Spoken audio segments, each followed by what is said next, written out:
then we started talking about the 999 challenge, and I didn't know what that was. Do you know what it is? No.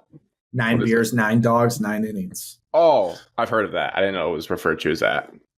And Evan says he's in, and I claimed I can do it. I do believe I can do it. I'm not attempting it that day. I'll tell you that. It's going to be expensive. Well, dude, you'd spend like $200 getting 9 dogs and 9 beers. Not to mention, you'd be so bloated. Yeah. Dude, you feel like shit. I said back that you could do it. That's the first thing you said. I could. Yeah, I could do it. Someone heartburn. sat me down and said, you got to do it. I could do it, but like, Acid I feel reflux. terrible after. If these were games like 4 years ago, everyone could do it because they were 4 or 5 hour games. Now they're like 3 hours. Like you're running through I some know beer. for a fact I could do 9 beers and 9 innings. That's one every 20 hot minutes. It's the hot dogs that would get tough, dude. I don't It's even beer know if every I- 20 minutes. I don't even know if I could do beer and beers. hot dogs together. That's so much in your gut. I would need to eat like 3 hot dogs just like in the first half inning. I would just need to shove 3 of them down. I would be pounding them early. And then so I could spread it out. So I could spread it out and then. But if you take a break, you're not going to want it back. Yeah, you are. No. You let it sit, and then you have a time. Okay, it's the 7th inning. I gotta get 5 hot dogs and 4 beers down my face, and you just start shoveling them in. No. I would just like shotgun the first 4. I would get to the counter, be like, "Hey, man, I just need to shotgun this beer, and then I'll give the can right back to you. Just let me do it. I can't drink but it the beers at baseball stadiums are all like tall boys. They're not like you don't get like the 12-ounce cans. Like you get your beers that So you're telling me I have to drink 9 tall boys? You have to drink like 9. I would get like the plastic cup like draft ones. So this they're is making my stomach hurt thinking about it. They're what 22 ounces. So drinking 18 beers. 2 beers every time. Yeah, no, I couldn't do that. 18 beers in 3 hours. Cheers to episode 162. What's you looking at for? What is that? It's Upper Hand Light Premium Lager.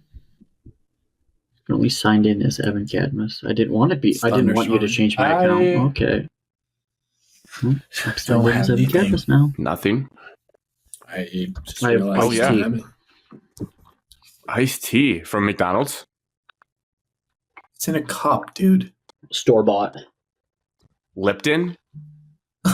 Milo's 0-calorie sweet tea. What? Lipton. It's so good. So good. So 0 calorie sweet tea. Oh, I've seen this. You got the yellow on the front. It's a big jug. Yeah, okay. So good. Interesting. How good is it? It's worth a gallon. I buy a gallon every time I go to the grocery store.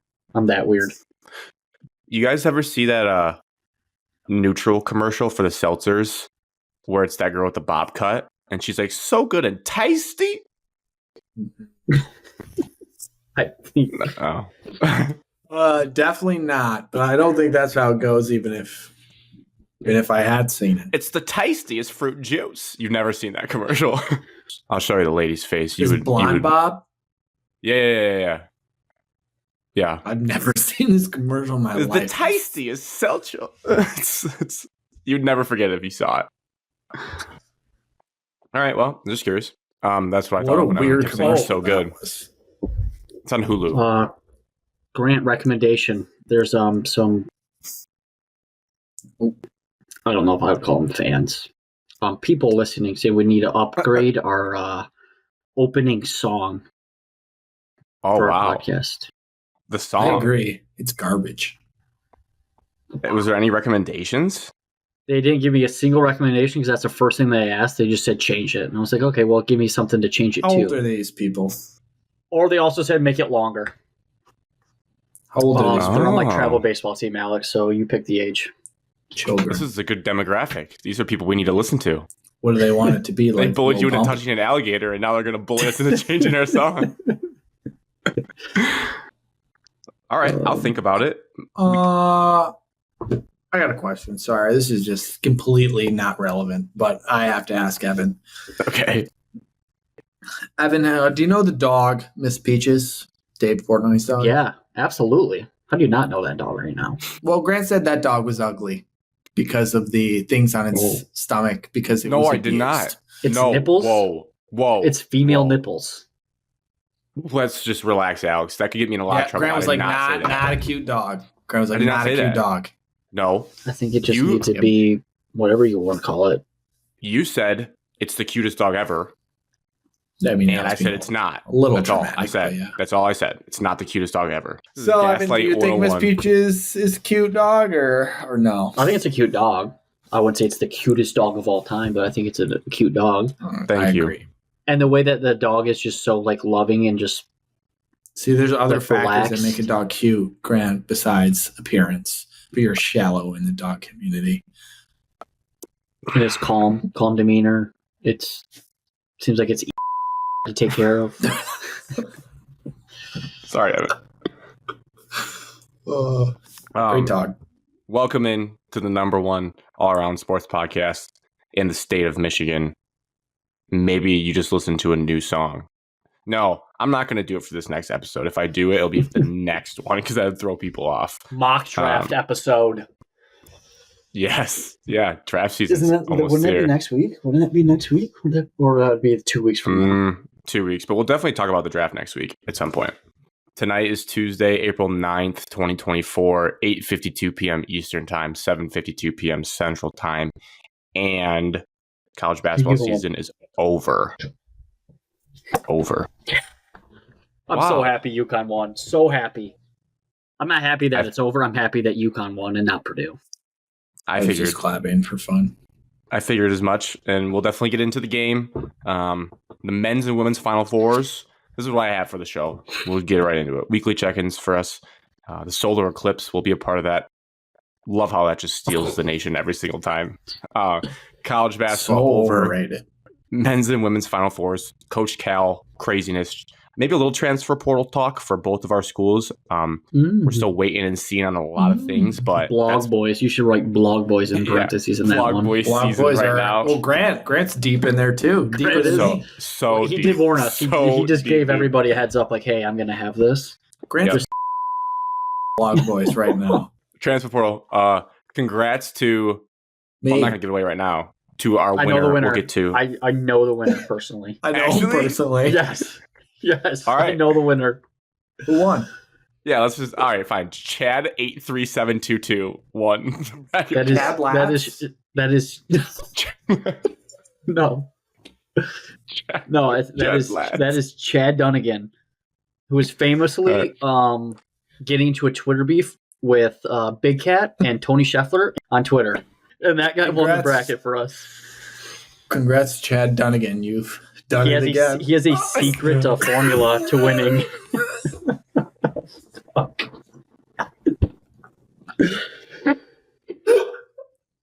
That was so stupid.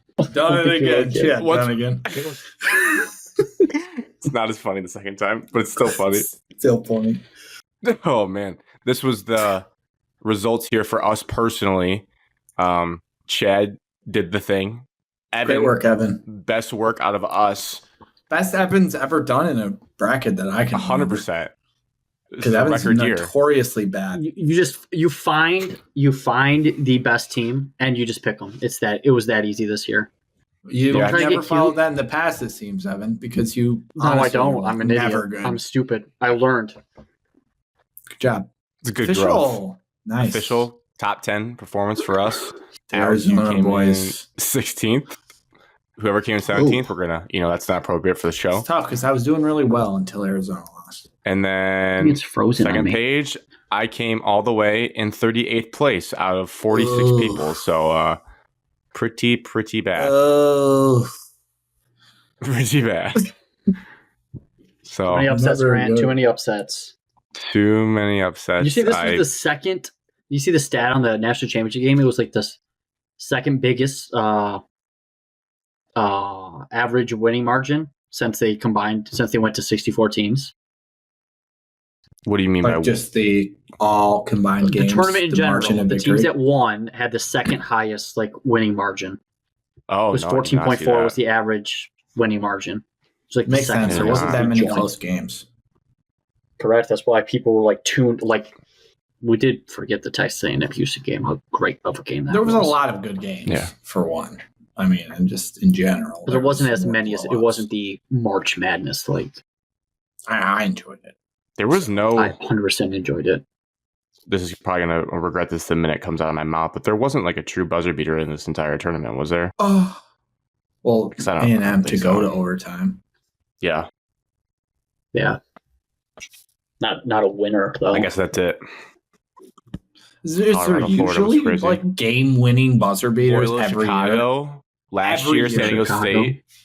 San Diego State to the national championship game that no one watched. Yeah, no, that's true.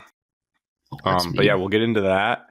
We got a little Red Wings big week. They actually have a big night right now. It's not going so well. Falling on their face in front of us. Maybe we'll figure out 5 games left in the year, and you're at home, and you're. Maybe we'll figure out a way to get them in the playoffs. And then Masters picks. Spring is sprung. I gotta submit. I have not submitted. I don't know if I'm joining them. I'm not losing money this year. I know. I'm still debating. I like the idea. It's just I already have bets in DraftKings where it's like I might only just, $20 I might guys. focus on those. Yeah, $20 in my bank account right now is quite a bit, Alex. I'm sorry, but Evan, you put your whole account on UConn. I didn't put my whole account on UConn, and I thought about it. I hated myself. I won money in the Final Four. I sprinkled it. I didn't win much. I got scared. Got timid. To make the Final Four? Like during the Final Four, I won not a lot, but I won I won $90 or so. I just parlayed Purdue and UConn. Nice. So I did too.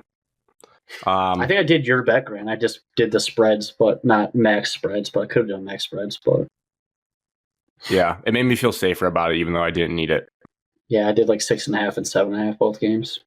Yeah, we'll get into all that. Alex, would you like to start us off with anything about your week? It doesn't have to be anything crazy if nothing stood out. Friday, we got to work, and the servers and everything were down. Nothing, like I couldn't do any work. They hacked the grid. So got sent home at like 9:30 on Friday, and it was 85 and 9:30 a.m. a.m. So you hit the beach. Just clarifying. So I hit the golf course and worked on my game for a while, a couple hours. And then Friday night I played some pickup soccer. You played pickup soccer? Did. Cage ball. How are your ankles? How are your knees? How are your feet? Not cage ball, full pitch. Full pitch? No way. Yeah, needless to say, did not feel good Saturday. What'd you play? My hip hurt, ankles hurt. I don't think you realize how bad your foot hurts after kicking for a while. Like it's just not used to that motion if you just don't do it all the time. I played for the first half. I kind of just sat back in the midfield defense area. In the second half, I was going all the way down and back as like a rogue midfielder. And I was like, what am I doing? This is horrible. Jeez. So it's tiring, but good cardio. Right. Right. Shit. Yeah. So did that Friday night. Saturday, I went. Did you score a goal? No, there wasn't that many goals. Boo. I didn't have a shot on goal. No shots on goal? No sogs? I had an assist to assist, if that counts. You pulled a Tony Snell. I don't think this is hockey. There to be I don't there. think it counts. You were Fletcher Lawyer.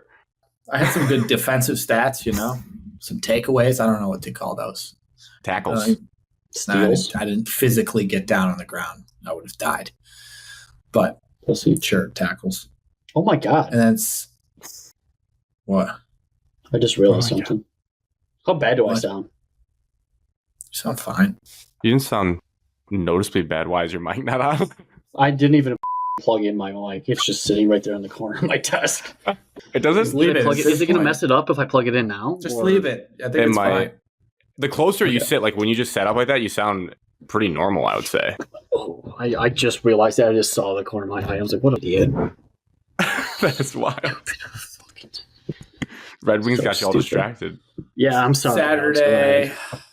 Saturday, I went with one of my friends to a Wildcat Golf Club. They have like a super nice like driving range and like short game area and like putting. So I did that Saturday. And then after that, I came home, got Grant's ice cream flavor, caramel cone, which is Haagen-Dazs. Yeah. Oh. Pretty good. Didn't know there was going to be. Ever had it? Yeah. Didn't know there was going to be little chocolate chunks in there. That was nice. Oh, dude. Chocolate chip. Wait Dude, a second. nice. You never had it? Like, when we lived together, you never just... I didn't eat your stuff like you ate my food all the time. Yeah, I know. I set myself up for that. But yeah, that's what you're looking at right there. That's good stuff. Yeah, so I had that. I stuff. also got... see it. I'm a Ben Real- and Jerry's guy. I don't know. It's hard to get me away from Ben and Jerry's. Tried, Evan. Those Germans, have you never they tried done it? some bad things, but they I got make good one ice cream. Haagen-Dazs before, and I got butter pecan. I'm a huge butter pecan guy. But it was like the most freezer burnt ice cream I've ever had in my life. And it just... That does look good. I'm a big sucker for caramel, not too. Haagen-Dazs person either, but Real pieces of waffle it was cone. good. So it good. was good. It was really nice. That reminds me of one of Hudsonville's. Oh, tickle my pickle, Grant. Might have to try it. So yeah, I ate some ice cream, some half baked. Is there any sports on Saturday? Oh yeah, the Final Four. The Final Four. The Final Four. This guy. So I watched that. And then Sunday, What a squid. just just cleaning up around the place. It's long overdue. Had to buy a new rug, and I got a Theragun. Check it out. Can you demonstrate it? Sure. Feel the vibration. Evan, do you Is it ever on? use those in your field of work? They're super expensive, so not like everybody has them. Oh my god. It's like 6 modes. You do see them in like athletic training, like when I was up at Michigan State, like every athletic trainer, just had them on the sidelines with them. High school, not so much, obviously, because just the cost. But they got cheap ones on Amazon. I don't run the athletic training room, so I don't have to worry about it. Just if you want one for yourself, like I basically just got one because I played soccer and my whole body hurt, and I was like, man, maybe that would help. That was the reason. No, I wanted one for a while, and that was the final. Like, How push yourself over it. Because I used to use yours when you weren't around. Oh, not my caramel cone, but you did. Okay, I see. That's it. That's it. Evan, anything of note for you? This past week, let's see, I had a bunch of rainouts, so we actually finally played our first games, it was a doubleheader, on Friday.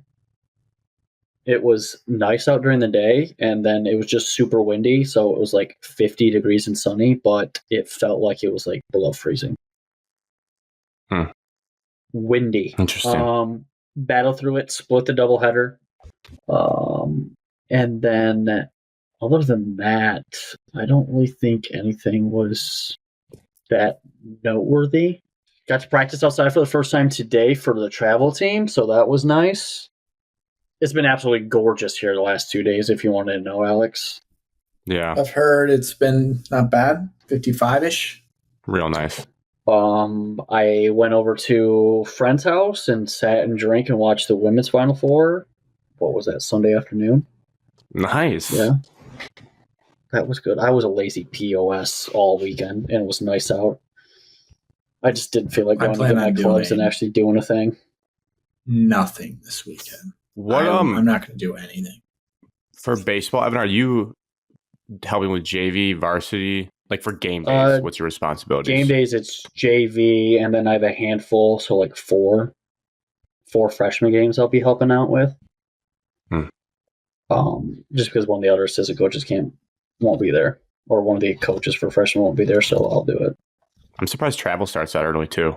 Like this time last year, I was like almost playing a game. Like I would have, if it was last year, I would be playing a game like next week. But I'm not starting until like the end of April, so I have another like 2 weeks until my first game.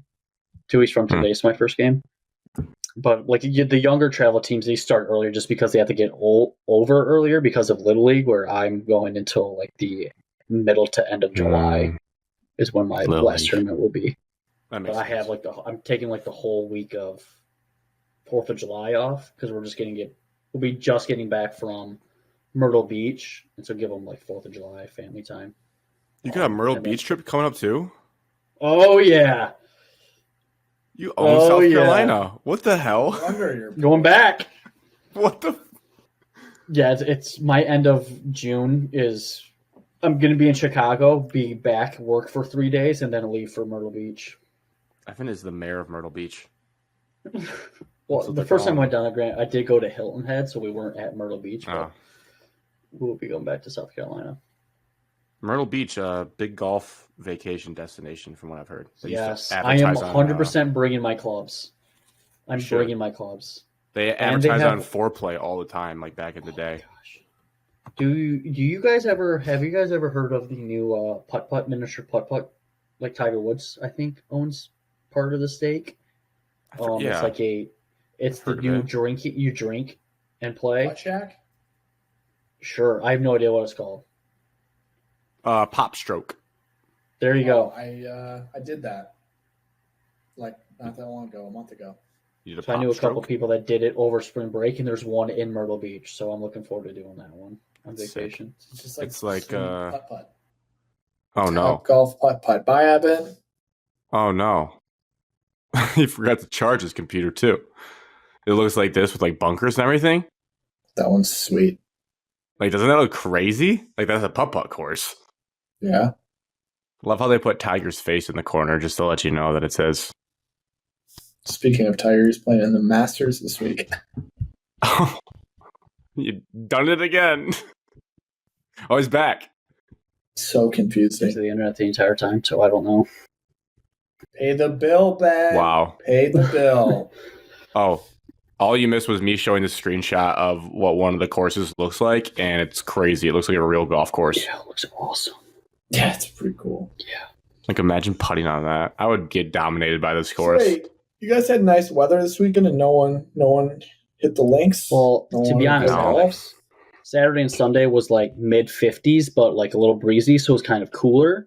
But the last 2 days have been absolutely just... but you're stuck inside, you're working all day. Yep. Absolutely. You have a little bit of time to watch the eclipse, and that's pretty much all I did. Oh my god, think of the eclipse. Not an eclipse guy. Me either, never really. Will be again. It was very lame. My eclipse experience was a lot of people were going out to look at it, and I didn't want to be like a curmudgeon, like, oh, like you're wasting your time. And I was like, you know what, I'll go, but I didn't really want to go bug people to borrow their glasses. So I just took a quick peek at it with my bare eyes, which you're not supposed to do, and it was whatever. Just a quick glance. I was like, ooh. Working in the school system, worst day ever to work during the eclipse day. Everybody was freaking out. It's like, it's going to happen after we get out, everybody. There's so many people just leaving school early. Was it cool in Michigan? Huh? Was it did it go super dark? No, you had if you were in Toledo, it got dark. If you were just like 2 hours, like an hour and a half into Ohio, it was like, I know somebody's parents went down there and they said it was like completely black. Like you could see the stars. That's how dark it got. It was like 100% coverage, where Michigan was like 98 point something or 99 point something. Looked like a bad storm was brewing. That's basically super hazy, foggy. Like, oh, here we go. Dude, it was horrible here. It was cloudy. It would just peek behind the clouds. It was just like a normal sunshine day, and you just put on the glasses and just look at the sun. My mom said that what's the difference here? She went to work in Ann Arbor on Monday, but she said go. Oh no, Ben really got to pay that interview.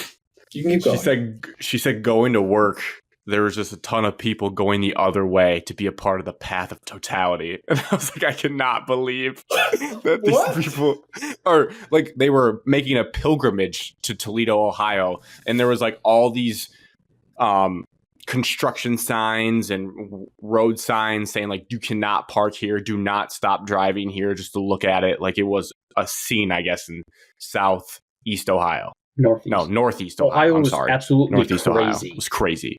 There was a Delta flight that was made. They flew along the path of totality. Thanks, dude. Oh my god. No. Let's see what. And there was like a big thing. Like they gave them. How much were the tickets? all this goodie bag. Oh yeah, look at this. Look at these. Was it planned? So like you just like the whole flight experience was just. Totality. Oh my god! What if we just kissed on the Delta flight with the sun?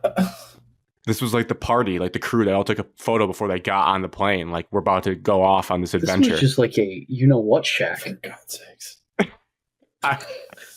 I don't think I'd do well on that flight. At least people, went outside and they weren't staring at their phones. Yeah, that's true. It was. Even though everyone was just trying to take pictures with their phone, but whatever. It was an older school thing. Yeah. That's really it. During the weekend, I don't know if I did anything that crazy. I did have a question for the both of you. I guess just you right now while Evan loads. I'm going to a horse racing event in Kentucky this weekend, which I'm excited about. But I don't know what to wear. The horse racing scene intimidates me, so I'm not exactly sure what to do. I think it's pretty simple, dude. No tie. Go no tie, but a sports coat. Up and some boots. Some boots? Some chukkas. You got some chukkas? I have some brown boots. I was looking up the dress code there, and I think it's you can dress pretty much casual. We're not doing any of the fancy stuff. So my uncle said he's wearing like Johnston and Murphy dress shoes with his Lucky Brand jeans and a collared shirt. I could do that. If that's what it is, I can do that. You should step out a little bit. No, I don't think so. Suspenders. No, I'm not a khakis guy, so that's automatically out. Because I saw these pictures. I looked on Instagram, all these guys wearing like pastel shirts with khakis. That's not Grant. That's not something I wear. I think navy pants, brown boots, and my navy pants. I don't. You don't have navy pants or what? I do. I just don't think they would look good with any of the. Like I have those navy Oakley golf pants, but those aren't like dress up for. You can't wear those. No, you can't. You don't have like slacks, like non-golf slacks. I do, but they're super, like, they're formal. They're more formal than I think I want to dress. Why don't you head over to Lululemon and get yourself some of their work pants, casual work pants. Those are pretty stylish. Pair it with a nice collared shirt. Maybe some stripes on the collared shirt so you don't look like you're going to work. I don't know. Or get a top hat. My darkest pair of jeans. If you have a cowboy they're still hat, formal. It would work. Wear anything. I don't. And a monocle? You have a big belt buckle. No, I don't. I have a little belt buckle. Yeah, I don't know, man. You're probably just going to look stupid. Yeah, well, we'll see. We'll see how it turns out. Is your dad going? Yeah. What's he wearing? I don't know. What does Marissa think you should wear? She was saying to ask my cousins who live there, obviously, to get their... Did you? Expert. Yeah. I said my uncle said he's wearing Johnston & Murphy shoes, Lucky Brand jeans, collared shirt. Transitioning into college hoops now, we should talk about any nice things we want to say about Zach Edey before Evan reconnects. Zero nice things to say. I think he's a good basketball player. Just big. He just got worn down by a better team. I felt the same way. I thought Evan's not here, but I'm not going to say he was the best player on the floor, but he was definitely the most impactful player on the floor. Everything in the game Alex. kind of revolved around what he could do, and he just didn't have enough support around him at all, which was in fact, he does not see me. No. He had Braden Smith, played fine. For the first half. Yeah, that's what I thought. I mean, no, he played. Is Purdue going to suck next year? Define suck. Yes. Let's define suck. What is suck? 7 seed or worse. In the NCAA tournament? No, Grant. In the NIT. Oh, I didn't know if you're talking about like the Big Ten tournament. I don't know. Look at Indiana, who thinks 7 seed or worse, Grant. Will they be that bad? Arguably, that's not that bad. It's just... No, don't they feel like a 5 seed? What seed will they be? I feel like a 5 seed. It's a pretty good year. For example, well, Gonzaga was a 5 seed this year. Yeah. I'm really curious to see what they do with their portal, if anything, because Painter is kind of like they're old not school. really He big doesn't. portal. They're not portal people. But they might have to be now that they can't rely on Edie to build. Like, let's be totally honest. Painter would do himself a lot of favors if he went and got a guy to start over Fletcher Lawyer next year. But will he do that to Fletcher Lawyer? I don't know. No, I'll answer. No, you won't. No. He's probably expecting Fletcher to make a jump. Then they might veer closer to a 7 or 8 seed then. Or they 9. do have that freshman Colvin. Yeah, I think he'll be a player. I think he's pretty good. He's a high recruit. So Braden's good. Braden's legit good. They don't have a big man, though. They don't have a bench.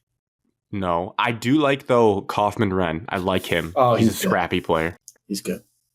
But they're going to have to reinvent how they play because everything they've done the last 2 years has been around Zach Edey. I think there'll be a 6 to a 7. Do you think Michigan State will be a better seed than Purdue next year? Hard to tell without knowing the rosters at this point. Give me a rough roster. I see you, Evan. Let's say a hypothetical roster of Fears at point guard, Akins at the 2, transfer at the 3, Book at the 4, Terrace Reed at the 5. Terrace Reed? Terrace Reed's going to Kansas State. That's not true. Yes, that's true. It's changed. They cooled on. No. Yeah. Yes, they did. If that was your roster, I think that would be better than whatever.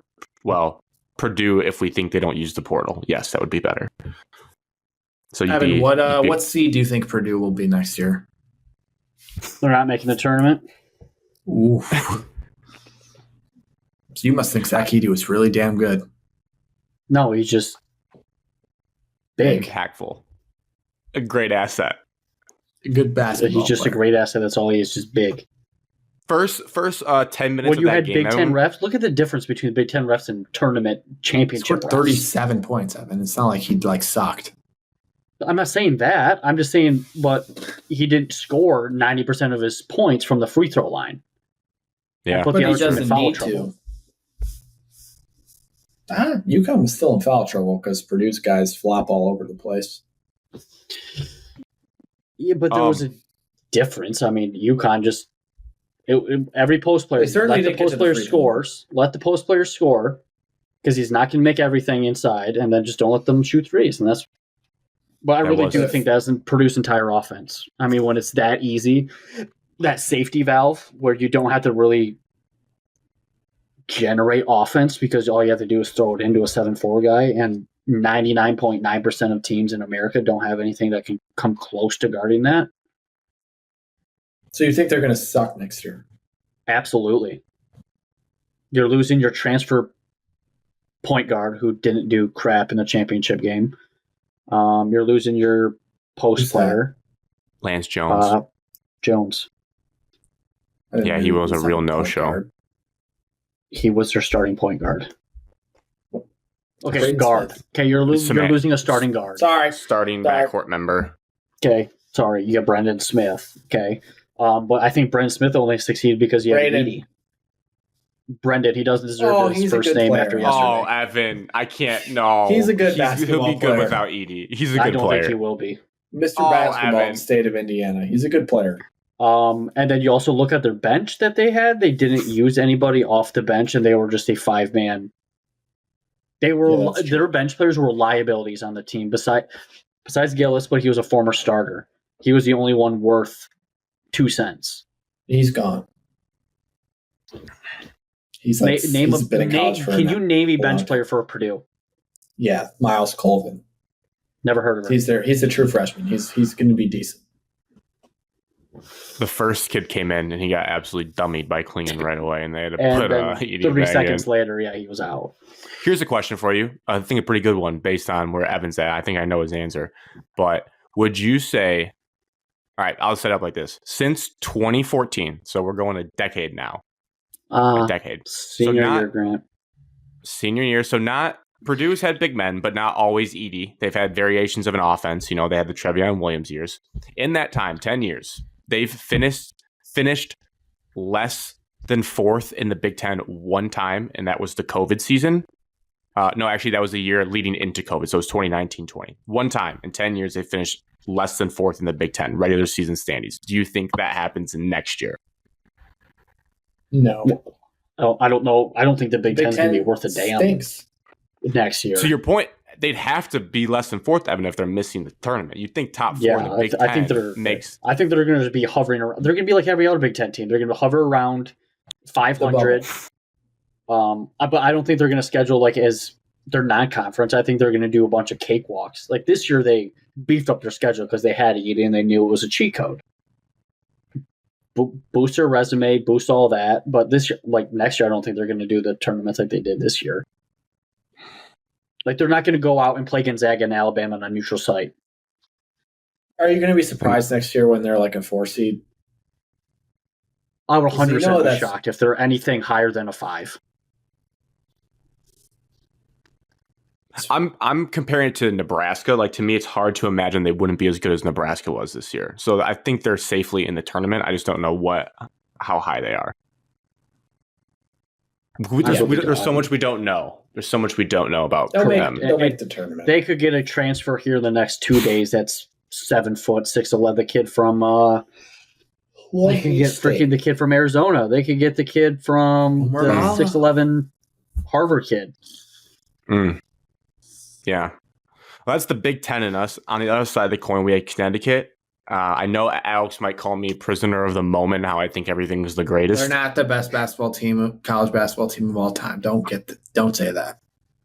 I'm not saying they're the best specific team. They did have the best margin of victory in an NCAA tournament, so that's something that's just a stat that's in the record book until broken. So that puts them up there. But it's the most dominant 2-year stretch that I've seen in a tournament. I would say the full. What do they say? Calendar year, more than a full year. Mm-hmm. From the start of the tournament last year to obviously now. Yeah. Obviously a little less than 2 years because they weren't the best team. They were a 4 or 5 seed last year. Yeah, 4 seed, which I forgot about. That is the best basketball 2 separate teams can play. It will go down as you can argue top 5 of all time.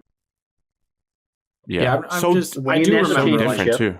And then coming back and being the favorite, one of the favorites to win the national championship, and steamrolling the entire regular season. Couple hiccups, okay, and then steamrolling the entire tournament. I don't know if it speaks to for one, UConn, very good, deserving, great team. I don't know if it speaks to college basketball as a whole is a little strange at the moment with all the COVID kids and the NIL and everything else, because you got kids that have been in college for 8 years at this point, because we're handing out free years of eligibility. So I don't know if this is a blip and they caught it at the right time. They're obviously a good program. They're always going to be good. But I don't know if you look at the other teams, we've been saying all year, there's no good teams besides them and Purdue. And Evan's been on this podcast many times saying Purdue's not even that great. They have one guy. And we saw it last night. The rest of Purdue's team is arguably not that great. So I do just wonder, did UConn, yes, they have a great team, but did they also luck into the fact that there's not many great teams right now to begin with? A lot of historic coaches that just previously exited. But they are the great team. They are a great team. But they have. But we need to hold them to the standard. Saying there's not the great teams, but they are the great team. Yeah, but you usually have a few great teams. I would argue. For example, Michigan State loses to North Carolina. North Carolina NBA team. Michigan State though was a great team. They just ran into that Michigan State team wins the national championship 45% of time against other almost teams. Any other year besides 2009. They just run into an NBA team. Michigan 2018 runs into an NBA Villanova team, basically the New York Knicks now, and it's just God, can't catch a break. But there were other really good teams. Ohio State runs into Florida. Sorry. If I was putting this UConn team against some of the teams we just mentioned, I don't know if we're speaking about them in the same light because they're not. I just think the way this UConn team is run. Last year's UConn team is better than this year's UConn team. I don't think so. In my opinion. They have more NBA talent. I don't think so. NBA talent doesn't. I don't care about NBA talent. Klingon, I think, is better than Sonogo was. I don't know. Klingon is not. Hawkins is probably the best player in the game from last year, but Klingon's better than Sonogo. And Sonogo was there like 30% of the team last year, which is crazy. Did start the national championship. Was it national championship? He started out with 2 threes. Just banged 2 threes. Or was it the Final Four game he did that? I don't know. I know he had an absurd start to one of the games on that stage. But if we're just thinking about these UConn teams against like the Villanova team where they had a starting 5 of all NBA players, the North Carolina team Michigan State played starting 9 of all NBA players. Mm-hmm. Like, is UConn beating those teams? I don't think so. Alex, I don't know if they're beating them, but I think they have a shot. Just the way that this team is run and like the chemistry and everything defensively and offensively for this team. I wonder, they just they didn't luck into it. They're a good team, but there's no other teams where you look at it, you're like, oh man, they're really good. Yeah. The team is a fair argument, but I think the 2-year run is untouched because I went back and looked at the Florida stuff. Florida had pretty dominant runs in their tournament. Dude, those Florida teams were good. They had a 4-point win against 7-seed Georgetown in the Sweet 16. But besides that, they won games by double digits. And then when they came back, they beat number 9 Purdue by 7 points in the round of 32. Then they won by 10 points, 9 points, 8 points. But the thing, though, that I think gives Connecticut this bump, which is more impressive to me, is that Florida team was just a copy and paste. Connecticut lost. They lost Sonogo. They lost Hawkins. They lost another kid. I think there was wasn't there 2 Hawkins? They lost 3 valuable contributors on the team that won a title last year, and they arguably got better this year, which is they had really a really impressive good true freshman, Cam Spencer. Gross. Yeah, he shoved it. I didn't want him to play well. Got older.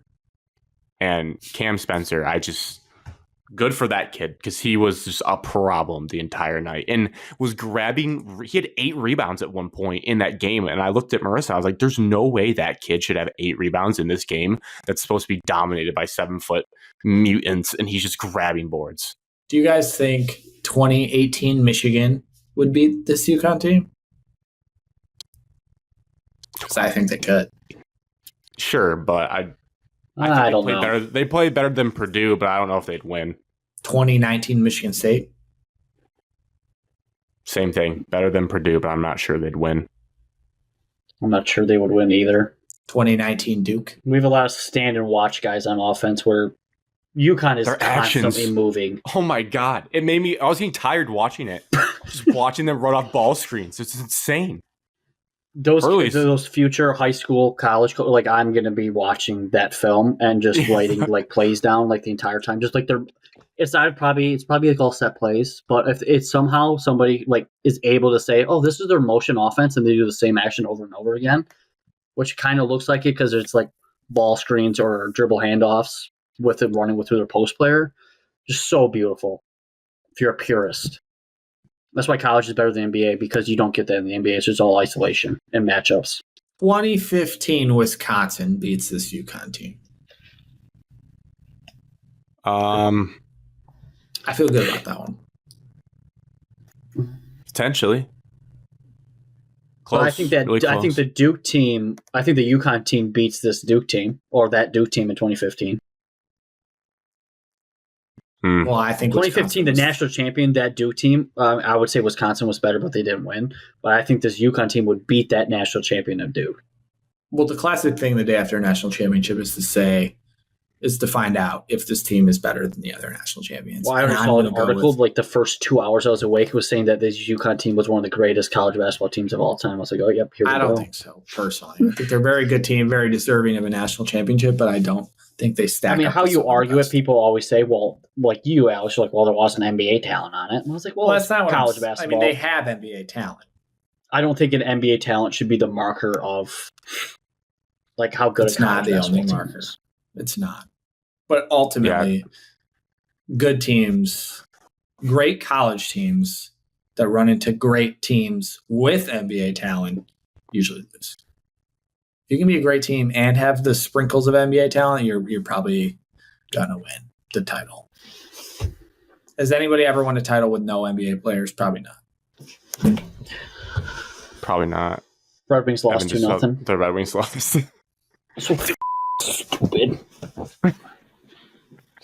Rage jersey takeoff. So stupid. Playoffs are in your hands at home, and you piss the bed. What else? Red Wings. How else does that make you feel, Evan? I just chucked my AirPod somewhere. I got caught in the jersey. I knew that was going to happen. I have no idea where it's at. It's gone forever. I have the right one, right? Do you have carpet?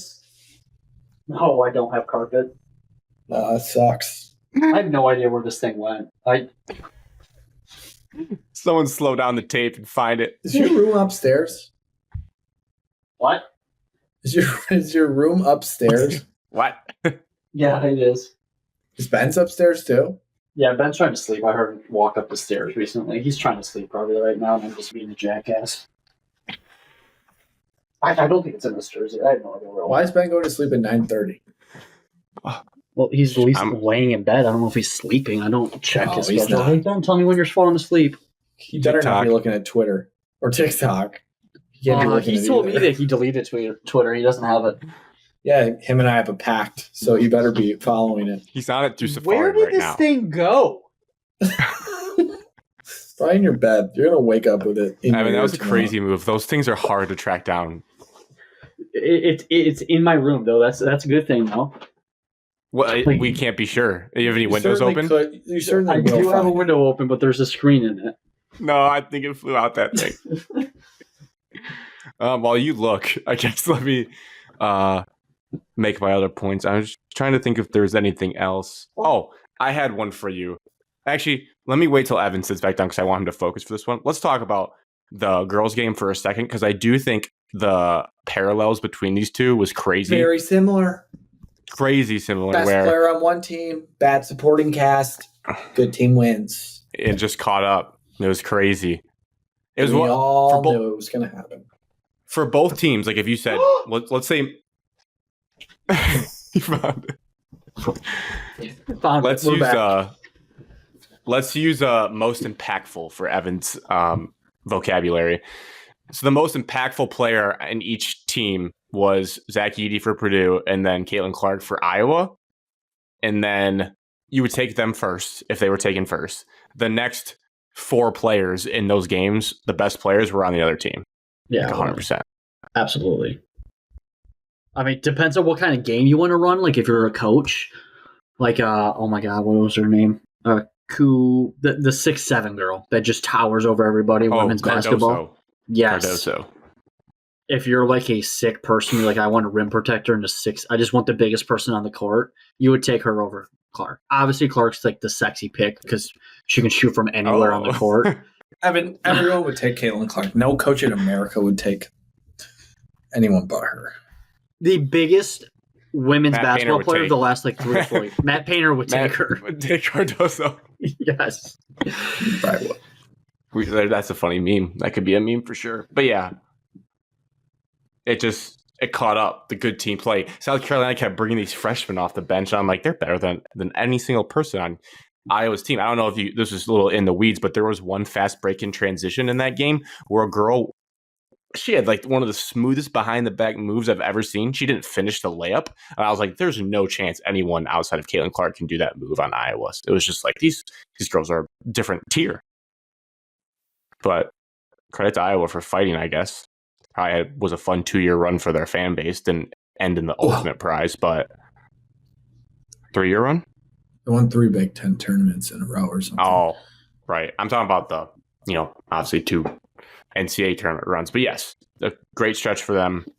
I saw a lot of people saying it's, women's sports is continuing to move in the right direction now that the old heads in the sport are throwing criticism at Caitlin Clark saying like, oh, she better be ready for the WNBA. I think I agree with that. Like if the old people in the sport are kind of talking down on the newcomers, that's how you know you have a fully healthy ecosystem, because the old people in the NBA always I did see some quotes, like past quotes of, I guess, professional athletes. Not so. I think it was a Kobe Bryant quote.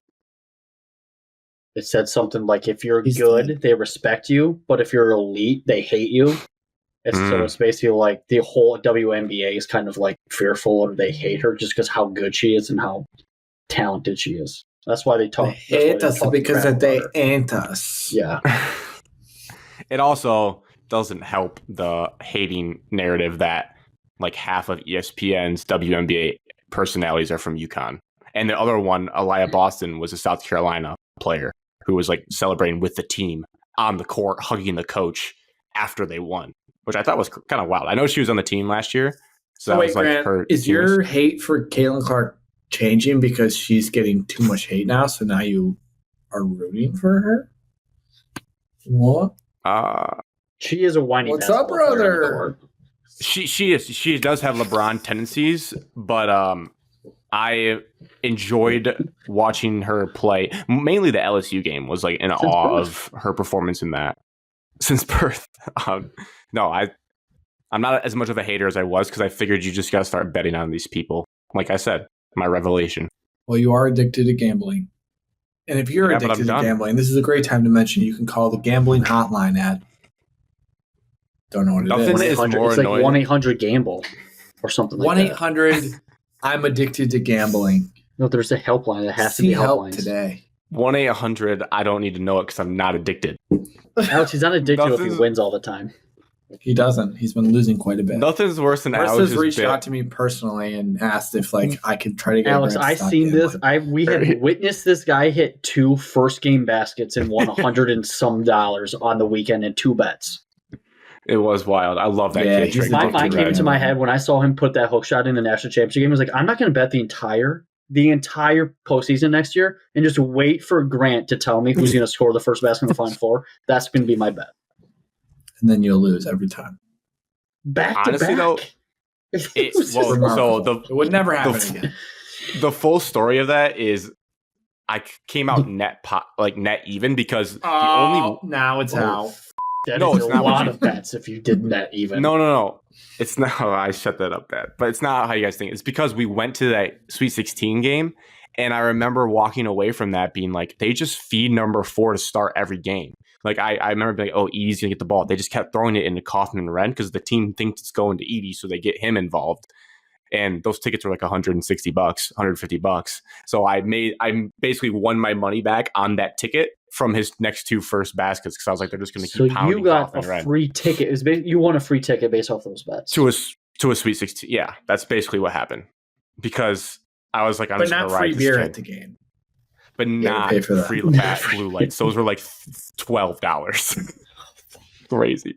I think I had a $13 Oberon at that game. That Oberon I sent was like $13. I almost gasped when I checked out. Like, Jesus. So we had that. That's the game. I have a question for you guys. Answer.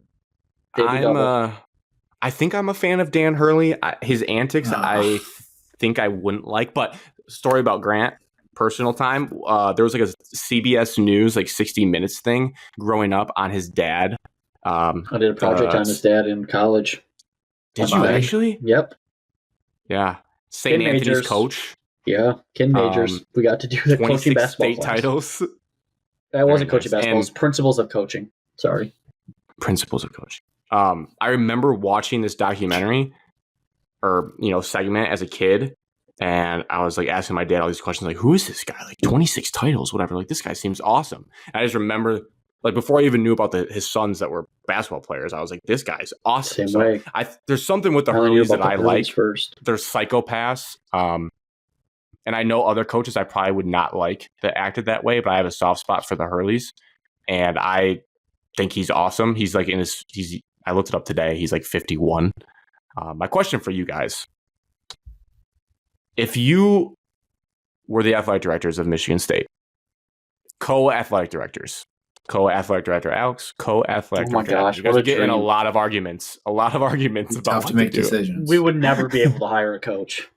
Well, Evan wouldn't. Yeah, no, we wouldn't. We have completely different philosophies. We're not hiring Lance Lashit. Evan, he's waiting out in the room right now to interview. You can't call him that. He can hear you. Anyways, it's Tuesday, April 9th. You're the co-ADs. Dan Hurley just won a second straight title. He calls you guys. He said, I love Michigan State. I want to coach here for the next 20 years. You just have to tell Tom Izzo he has to leave. Would you do it? Dude, I think I don't know if I'm biased off the last couple of seasons, but I feel like it's a no-brainer with where he's at in the sport. You fall into like every trap of big name, flash in the pan stuff. But it's not flash in the pan. Well, we don't know. He's not Kevin Ollie. I'll tell you that right now. He's legit. It is his own team. It wasn't Jim Calhoun's team that he won a national championship with. I mean, realistically, I think he would have to. Think you'd have to. You'd be hated, but then you'd be loved 10 years. No, our shit ass fan base wants Tom Izzo fired. That's true. That's true. Yeah, I mean, you probably have to do it, but I'd be nervous about it. Which one of you would be the one to tell Tom? If it fails, you're fired in like 20 minutes. Alex has to tell Tom. No, dude, I have a picture of him right here. Evan stands behind his shoulder. I have a picture of me and my close friend Tom right here. I'm trying to tell him. Grass isn't always greener. I'm sorry. So, Evan, you say no? I would be so scared. I don't know. I don't know if the grass is always going to be greener, but it is literally the best option in basketball. NBA or Jay Wright. The best option in basketball is Dan Hurley right now. It's Jay Wright. Dan Hurley, I don't know what if you're hearing Grant, but Dan Hurley has won the last 2 national championships. I think I would take Jay Wright over Hurley if they were both available. Jay Wright's they are both available. It's just how much you want to pay.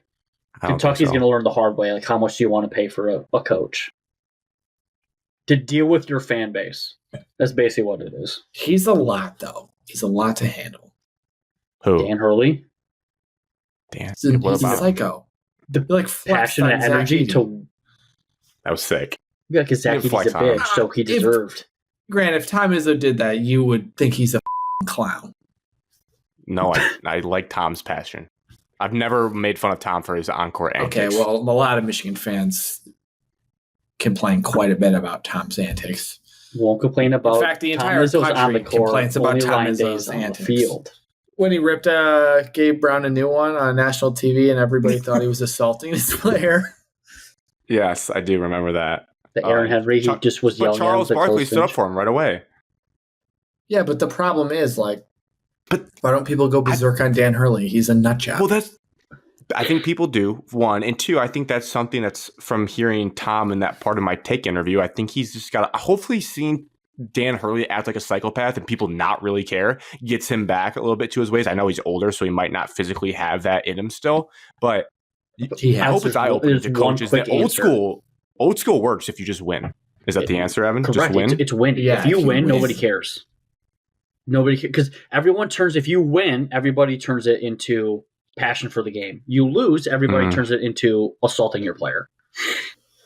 Juwan Howard example. Juwan Howard. Juwan punched another coach. Well, I rewatched that whole incident because it came out recently. I was like, really? I should have been more in the moment. I should have rewatched it more and more. I saw a lot of it. I never forget where I was. I was with Alex in the living room. Grant said Juwan did the right thing at that time. No, Grant I did not. was so in immediately. Yes, you were like, dude, I love that my coach did that. I was like, oh my God.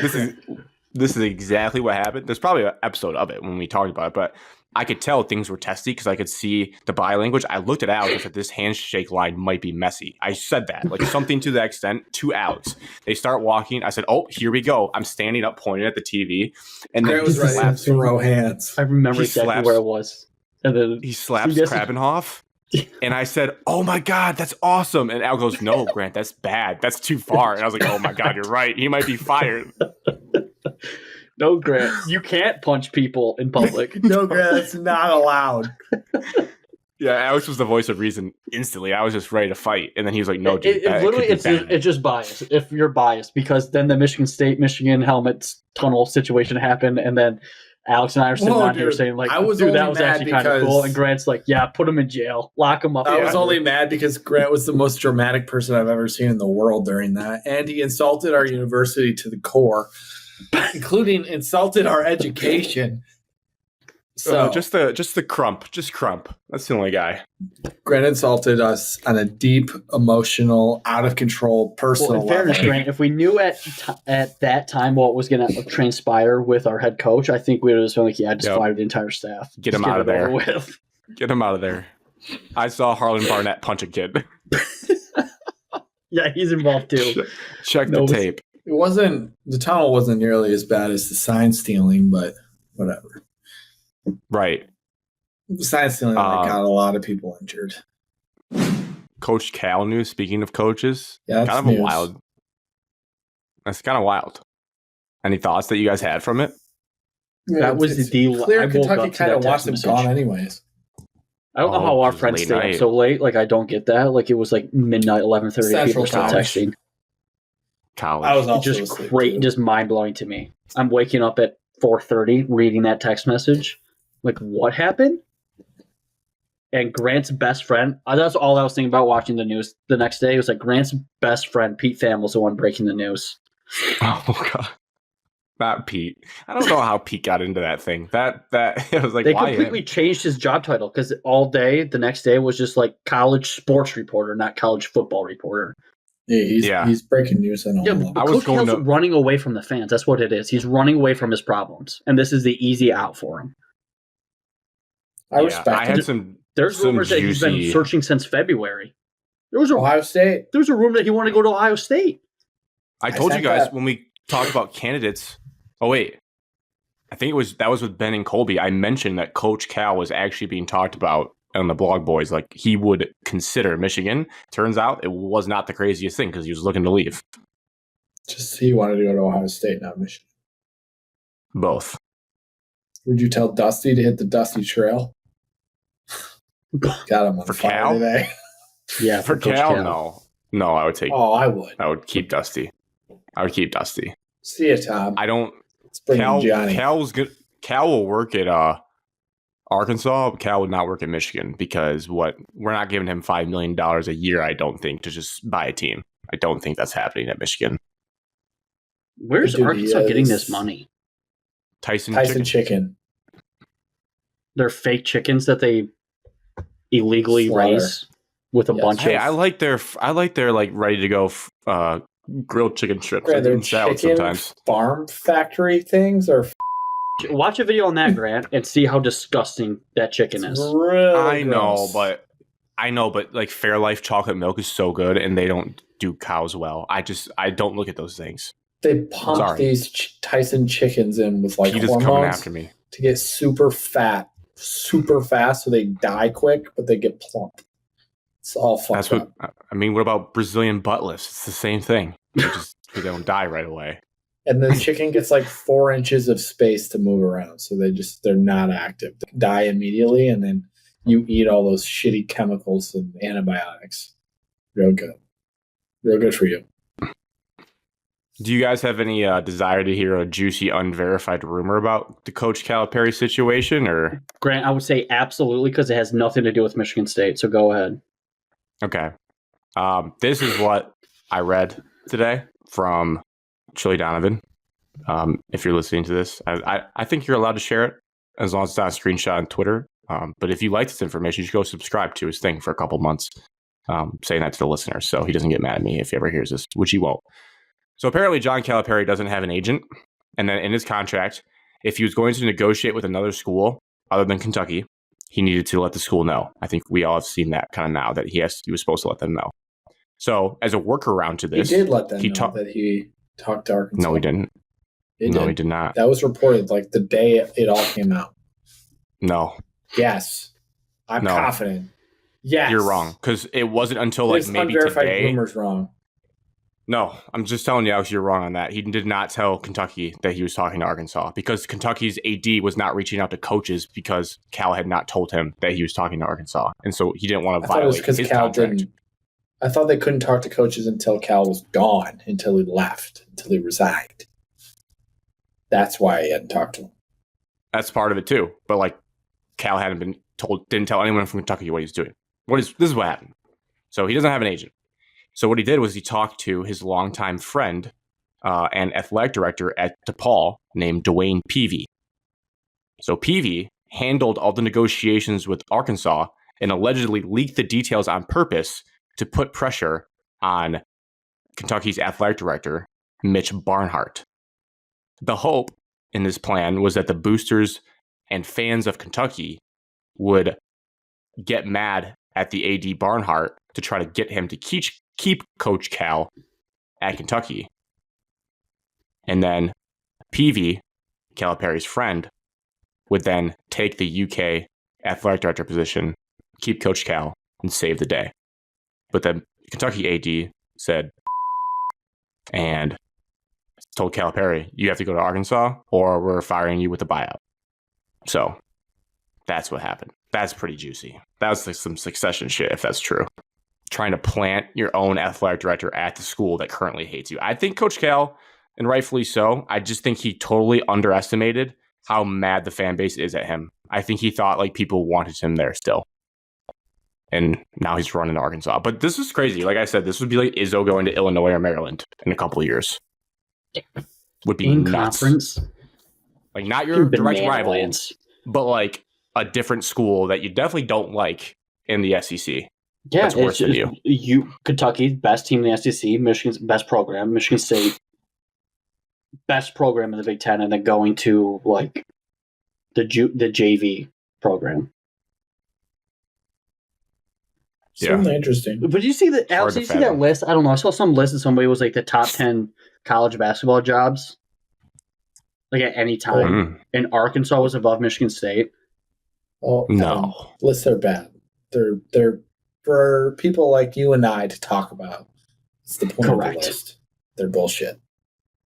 What's your guys' top job? In college basketball? In college basketball. Kentucky might be one or two. It's or Kentucky, Duke, North Carolina, UCLA. Put them somewhere in that range of the group, and just like it depends on like the quality of the program at that time. Like I would say UCLA is probably 4 right now, just because. Greg doesn't think UCLA is a valuable job, but. Well, that's not true. Well, I just think they're supremely overrated, which I think is fair. Well, actually, I think they're properly rated now because I think a lot of people are like, yeah, they were good in the 70s, fine. Yeah. But they haven't really been good.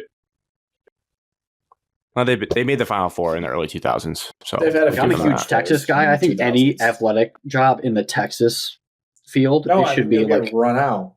Correct. It should be top 5. But if you're a winner at Texas, like you've made it in life. You can't be a winner at Texas in basketball because they don't care about it.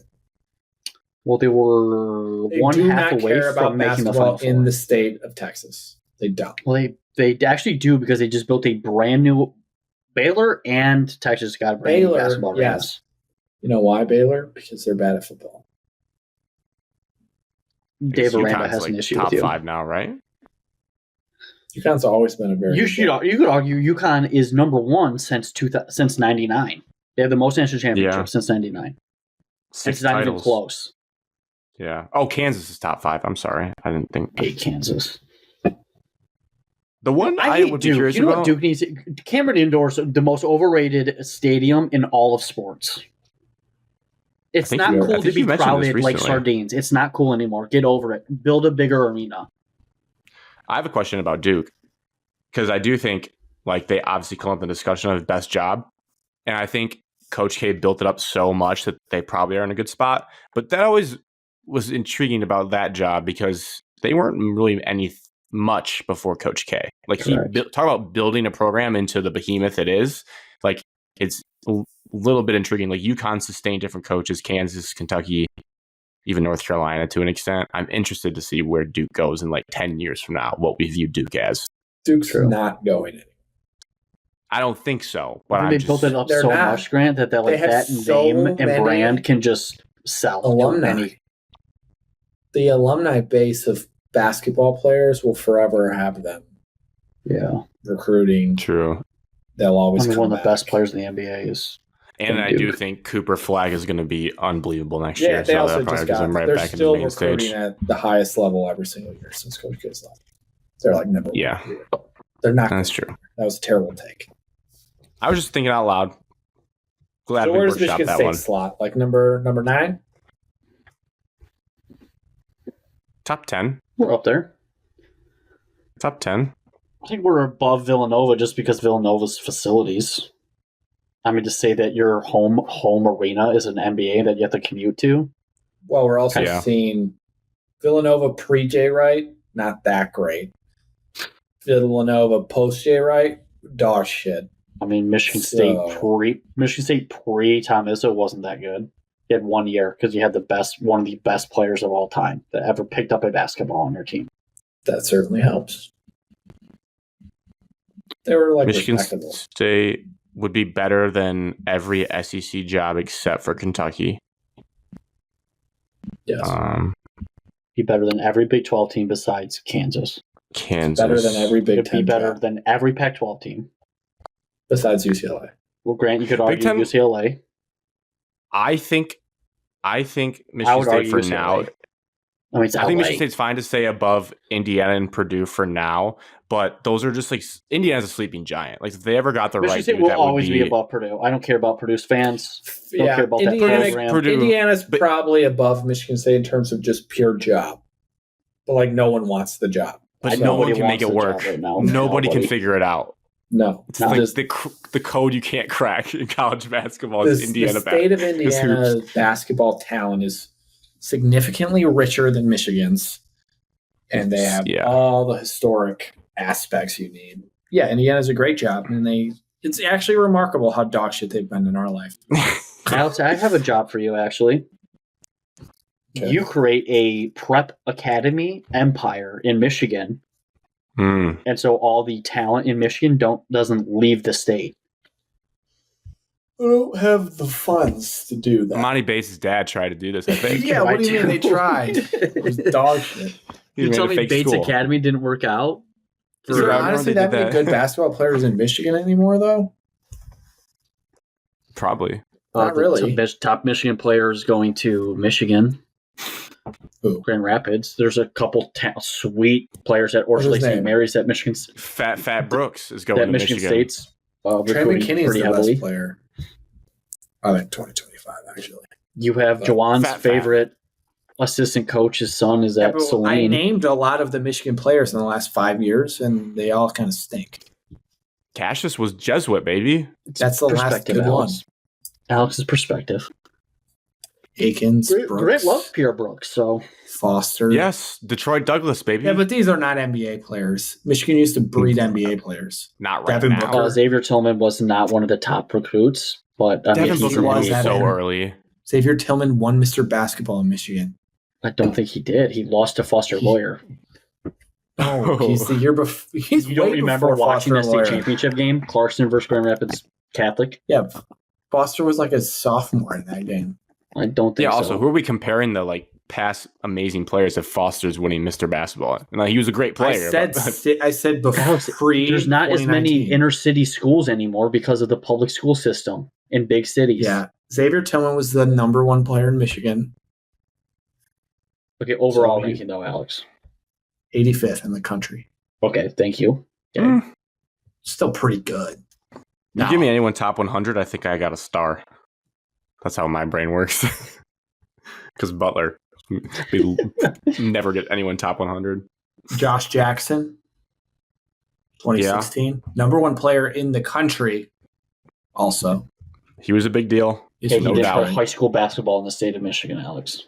That's my point. Yeah, he did. For 3 years. Yeah, his senior year, though, when he's getting the most attention and he's getting junior on TV. Year's the recruiting. That's his senior year. He's on TV on ESPN because he's playing for a prep school. Yeah, That's my point. But attention-wise, Deontay Davis, number 1 player in Michigan. He played. He did play at a public school at Muskegon. He won a state championship. It should have been Amani. But didn't work out. Well, he was going to be Kevin Durant. He's playing in the NBA.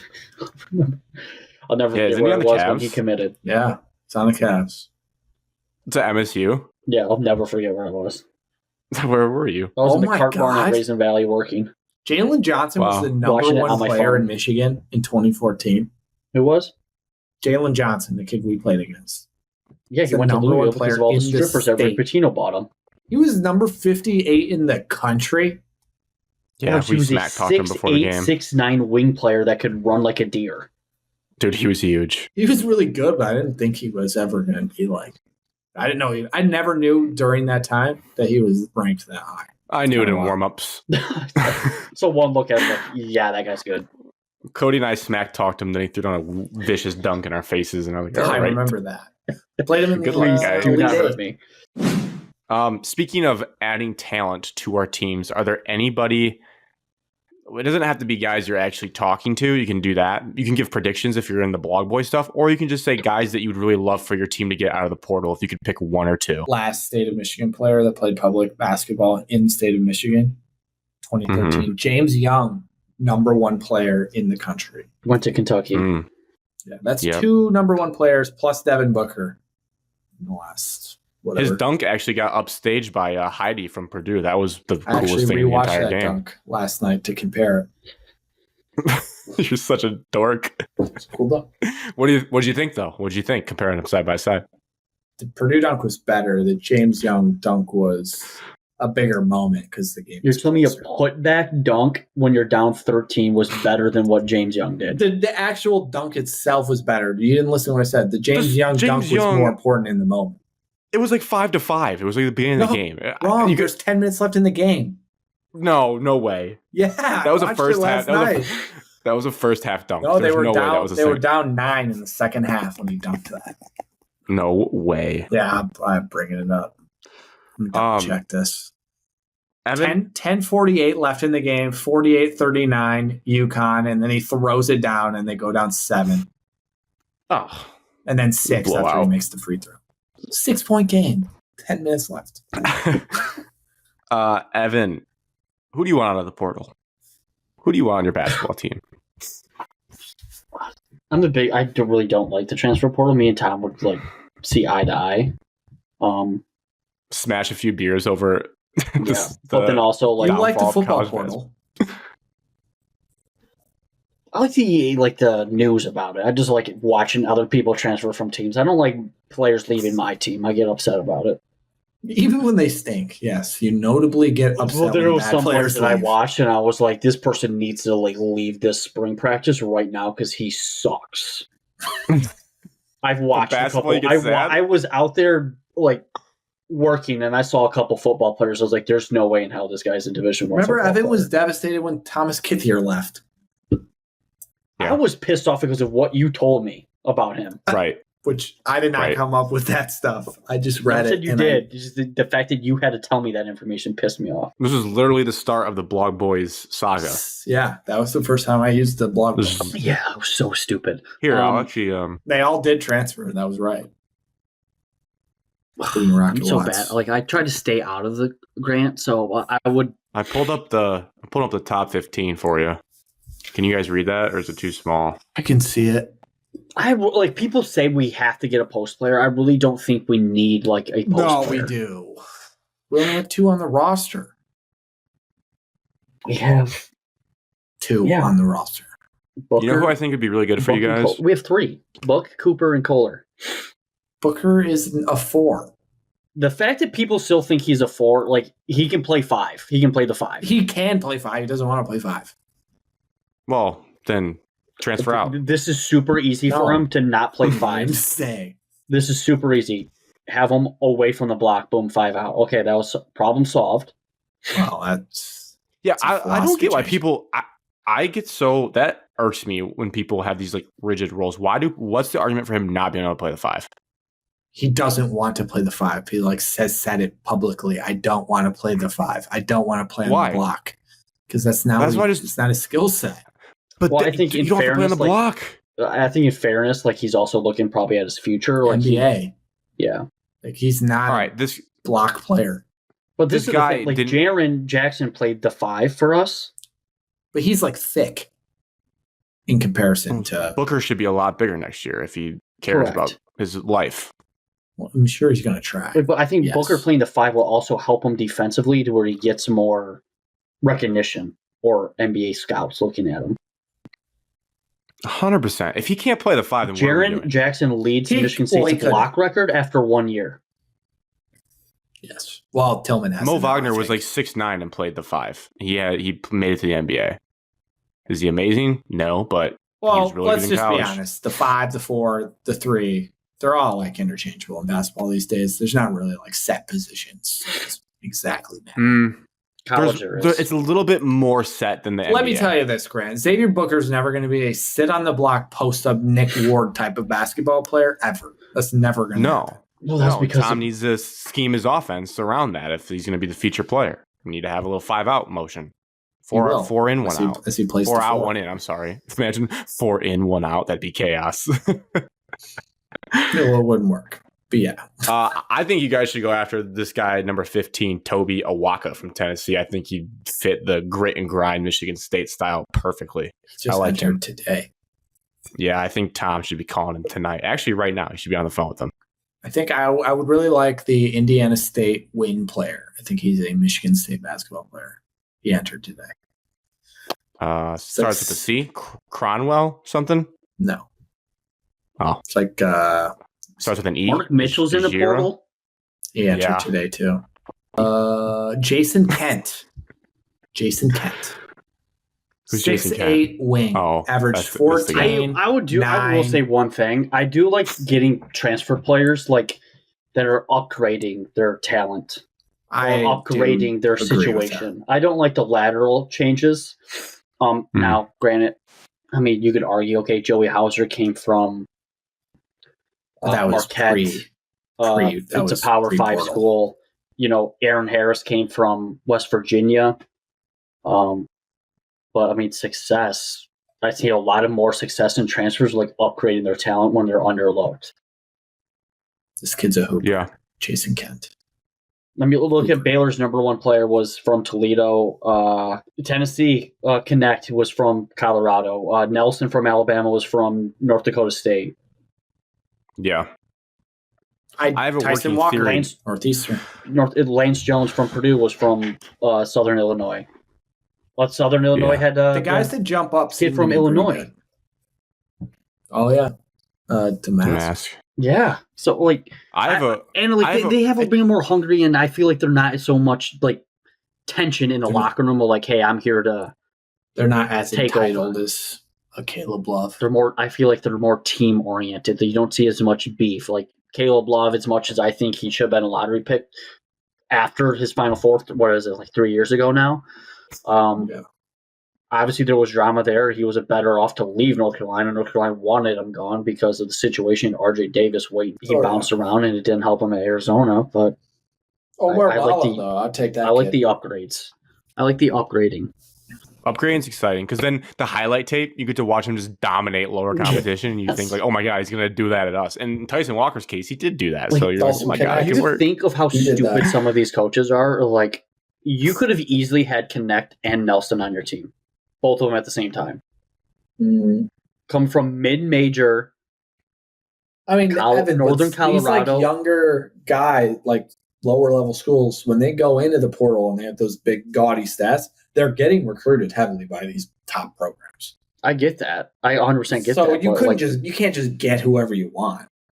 I think a little more energy and effort into it. I feel like you could get whoever you want. Like Tyson Walker was down to Michigan State, North Carolina, and Kansas when he came out. Yeah, but like if that team was like all their eggs in their basket were on like 2 guys, you're like, hey, we're getting this person and this person instead of over like 8 or 9 kids, I feel like it would be a different situation for that kid. Dude, it's got to be tough. I get stressed out thinking, like, if I was a coach, you see a guy hop in, you want him, and then you wait a week and a guy better hops in that better fits your team, but you already just offered this kid. I'd I wouldn't sleep if I was a college coach right now. There is a lot of risk. So stressful. I think Connect said like in his interview on CBS that like his phone had like over 1,000 text messages as soon as he went into the portal. Yeah. So you can't just get anyone you want. It helps that when you're like Michigan State and you're a well-known top 10 job in the country. So yeah, we probably have a good chance of getting anybody we really like pursue. It's just like, I don't know if we really pursue anybody that hard. The latest I've seen for you guys, there's a really good insider that I'll plug for Michigan fans. He works for 24/7, Davis Mosley. He's a little bit newer on the scene, but he's done the best job. He made a really nice spreadsheet for Michigan fans of like player name, school, hot, warm, cold, predictions, profiles, good stuff. He did have one on there with the prediction for Michigan State, and that is Trey Townsend from Oakland. He put in a prediction for Michigan State. It's not like a crystal ball or anything. He's known to just take a shot, and it could end up not being right, but he does have some information. So that's the only thing I've seen thus far that's really... We have a kid visiting this weekend. Hot smoke from... who would that be? Yeah, we do. This kid from Omaha? I probably have seen it. Oh, yeah. White kid from Omaha. And I think we have a different kid, too. Matt McQuaid type player. We also are pursuing a kid from George Mason. He was like 350 pounds in high school, and now he's like 200 and like a... Oh, my gosh. Dog boys think that Michigan State's playing a wait-and-see approach with Trey Townsend. See if there's anything better that sprinkles in that better fits the team. And Grant saw that a lot of Michigan State fans think we don't want Trey Townsend. I would definitely take him for the record. Can we actually use all of our scholarship positions to players that can actually contribute to the team and not like people's sons and Fit-wise, kids? Though, he is not like a perfect fit. He like comes in and does a bunch of the things that we've been shitty at for... Like his negatives are all the same negatives we've had for 3 or 4 years. Alex, maybe that's why we're not very good, because our scout team sucks, because we have just famous kids' sons that are 5'5". Well, Normand and Booker played on the practice squad for like half the season this year. So that's and then the other three were Steven Enzo, who's 5'2", Nick Sanders, Steven who's doesn't 5'1". play on the practice squad. He watches. No, he does. No, he doesn't. Yes, he does. Look at the film. He's always wearing a red jersey. Yeah, he wears one. He's like a backup and Davis to the practice squad. Davis Smith is a hooper, bro. Just short. He's 5'8". Just short. I bet, Alex, I'm sure Michigan State fans, I don't know if they're thinking of it this angle. I feel like with Campy's connection to Izzo, we've already talked to Townsend. That's like confirmed. Let me finish. You have no idea. You have no idea what I'm about to say. You have no idea. You couldn't even guess it if you tried. He's about to go to Kentucky because he already owns them. Him and Golke. Golke's like 42 years old. Golke's a lot of playing that year. They should just give him like, hey, you can play at college as long as you want. No, I want the COVID year to be done. I want these a new team every month. Heads out.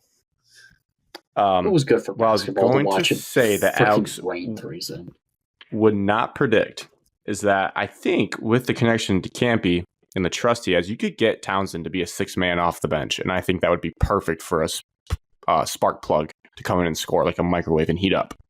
There's no way. Why would he come be a 6-man at Michigan State when he can go start for like 98% of programs? Okay, Alex, let me ask you this.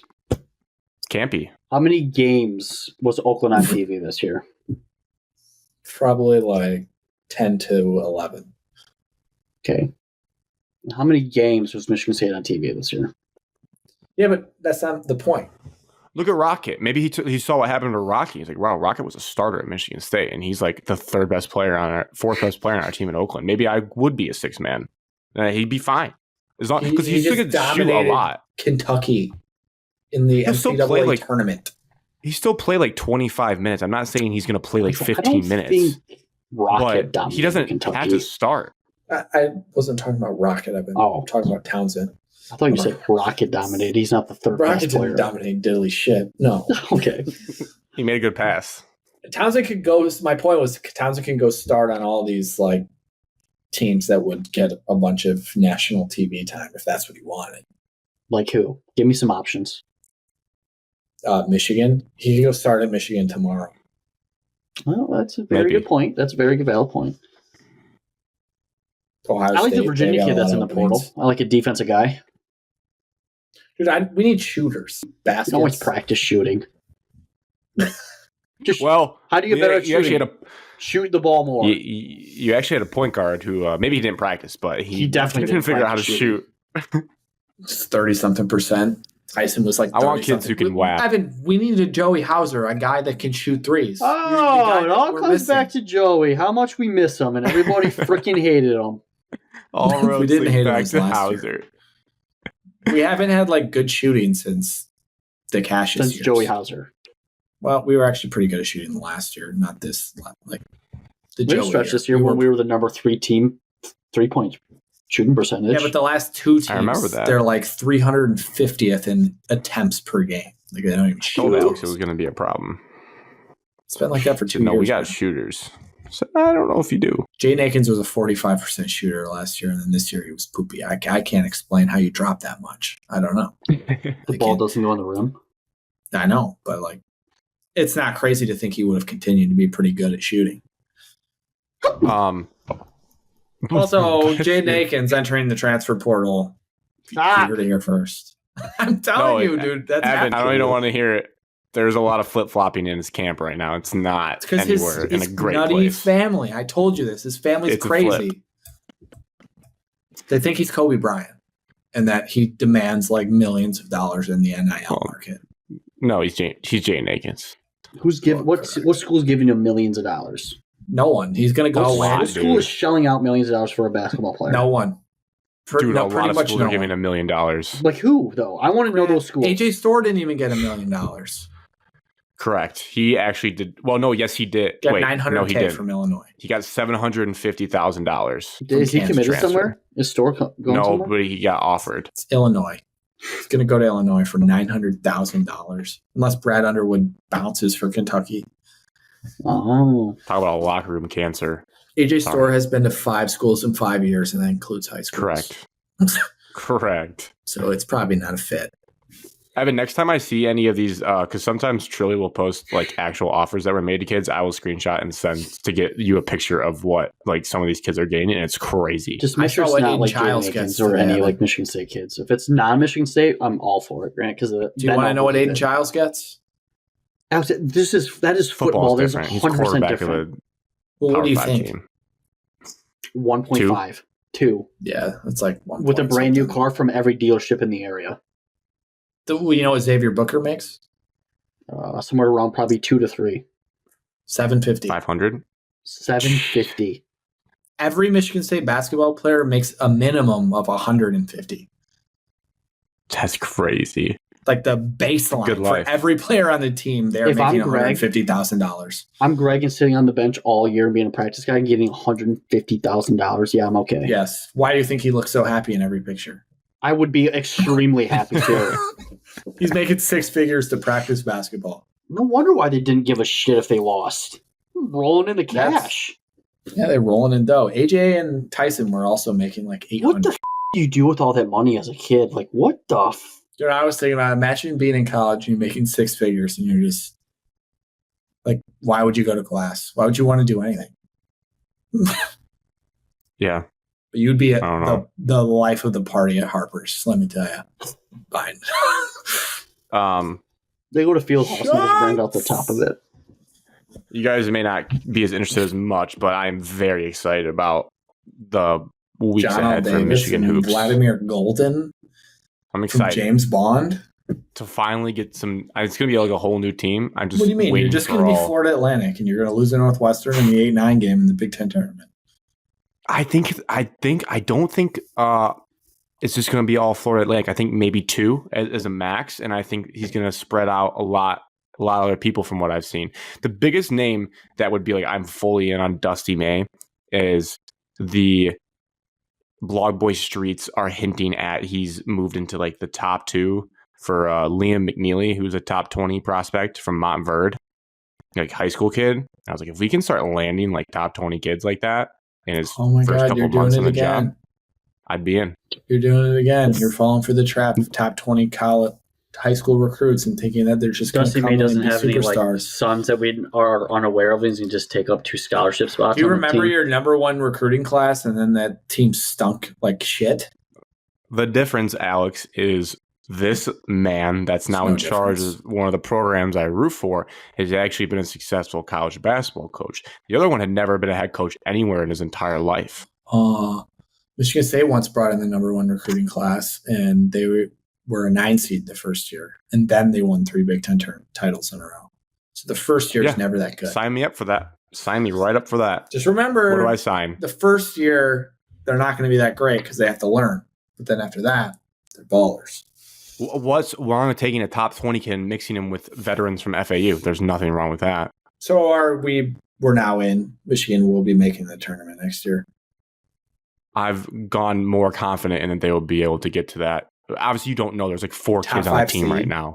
But with how hard it looks like Dusty's working, like I shit you not, it makes sense because there's so many openings. I can't get over every single Dusty. Decent kid going out is contacted by Michigan, and there's like a good smoke and a lot of visits that are happening. And it makes me what excited. This sounds like? Mel Tucker. Oh. Yeah, but he's not. If he starts doing photo shoots with Lamborghinis, I may be a little worried. Yes, but we offered like every single transfer portal kid. We got like every single like 5-star kid to visit, and then we landed like 3 of them, and then the 3 we landed were all ass. Yeah, I will bet. I will bet like $500 Dusty May is better than Mel Tucker. I would hope so. So you only have to deal with like 10 people versus a whole football team. Yeah, and Mel Tucker wasn't a successful head coach at any point before he got the job. Correct. Thanks, Bill Beekman. Shout out Jonathan Smith, though. I'm excited. Obviously, there's only so much we can talk about because it's just like banking on. But I think of the people, I think John L. Davis is who I'd really want as a transfer just because I know he can put the ball in the basket for 20 points a game. But the high school kid would really be exciting. Why? John L., he's a ball hog. Okay. Well, he is, Grant. You don't like to know that, but he is. Because you saw one shot of his. No, I've watched him at length. I study my opponents. He's good enough to help take a team to the Final Four then. He sure is, just like Caleb Love. Can also lose you a basketball game in a blink. I'll take that, though. Get me back into the tournament. Well, you'll make the bar is. He's from Gary, Indiana. Yeah, the bar is incredibly low for my excitement of a basketball team right now. So I will take anything. Let's get into, to wrap up the show, the biggest golf tournament of the entire year, the Masters. Augusta. I'm pulling up DraftKings Sportsbook right now to make sure we can set a cutoff. Well, I will share my screen. No. I have the app. No. Oh. No. Oh, Chad, done again? You've done it again. Where's the sports tab? Come on. Evan, as I pull this up. We don't bet on Counter-Strike 2 Intel Extreme Masters. What the is that? As I pull up. Is that a video game? The golf stuff. Evan, what would you say the odds of the Red Wings making the playoffs now that they lost tonight? Plus extremely low. I would say it's probably at 38%. And then obviously everybody's gonna be like, "Oh, you can win now." But okay, so we have the Guinos who are red hot at their place on Thursday, day off. Then we have to play the Leafs, one of the top teams in the East, and then luckily we do get 2 games against Canadians back to back. One home, one away, but still, you got to win. What's our cutoff? Playoff situation. Not even put the puck in the back of the net. Just felt like we had to win tonight. I agree. Well, what do you guys think about 5,000? Are those 2 heavy hitters right there, or should we go 6,000? Cam Smith is plus 5,000. We can bet on him. A major champion is a long shot. Yeah, I guess we gotta go. Wyndham Clark. Oh, he's plus 4. Homa and Morikawa. I would say 6. 6 is a bunch of scrubs. Yeah, let's go 6. All right.